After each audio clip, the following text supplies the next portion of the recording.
Nod or shake reviews. Willie nod or Willie shake. Yeah! Hello, Johnny here. Welcome to another thing of Nod or Shake reviews. Nod if the movie's good, shake if it's not so good. Either way, you should check it out because you might find your new favorite movie. I'm just going to take a little bit of a sidebar. You can fast forward this. This has nothing to do with movies. This is just a PSA. Use your blinker. It is the easiest thing in the world, and yet people don't do it. And then there are people who do it and do it as they're turning. That's the equivalent of pulling down the fire alarm after the building has burnt to the ground.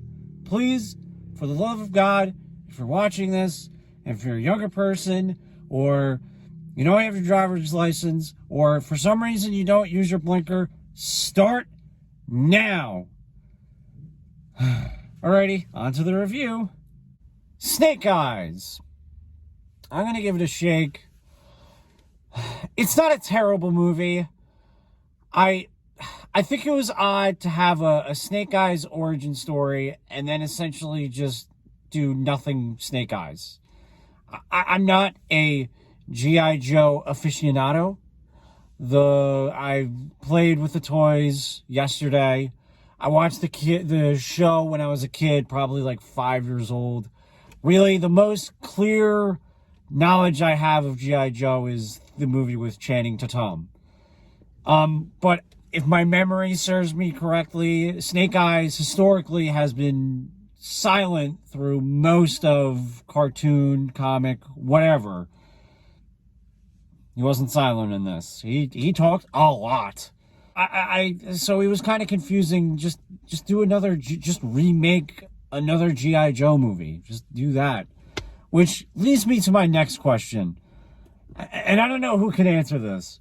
But my question is, so there's a lot of kids movies back then being turned into movies now.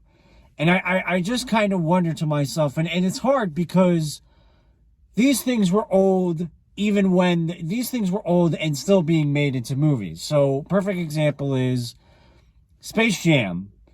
Looney Tunes. Looney Tunes came out like 40s, I think, maybe earlier, but I knew who the Looney Tunes are. So my question is, do kids know today who the Looney Tunes are? Do they know who Tom and Jerry is? Do they know who Clifford the Big Red Dog is? I think it's very weird to have all these older kids movies being made. This was a nonsensical review.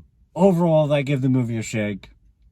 It wasn't terrible. It's just, I felt like it should have been made. It would have been good, maybe if it was made like in 2000. I apologize if I'm all over the place today, but I just wonder that big thing. Is it worth making Tom and Jerry? It's like, do kids even watch Tom and Jerry? Because everyone's like, it's a kid's movie. But also, I don't know. Just comment. Tell me what you think. Try to translate what I just said and answer my question. And then subscribe. And then you tell your friends to subscribe. And then we'll all have a nice knitting group talking about this. Alrighty, thanks for cringing. Bye. One quick thing, there is an after credit scene. It's immediately after like written and directed by. Boom, after credit scene, and then it goes on. But I have another question. I meant to ask this earlier and I forgot. No beef against G.I. Joe. No beef against Hasbro. Does anyone, like, care about G.I. Joe right now? Like, is anybody, like, did people who grow up with G.I. Joe, were they like, oh, man, Snake Eyes, the origin story, get me to that theater, stat. Let me know, because I'm curious, because I'm just like, okay, alrighty. Okay.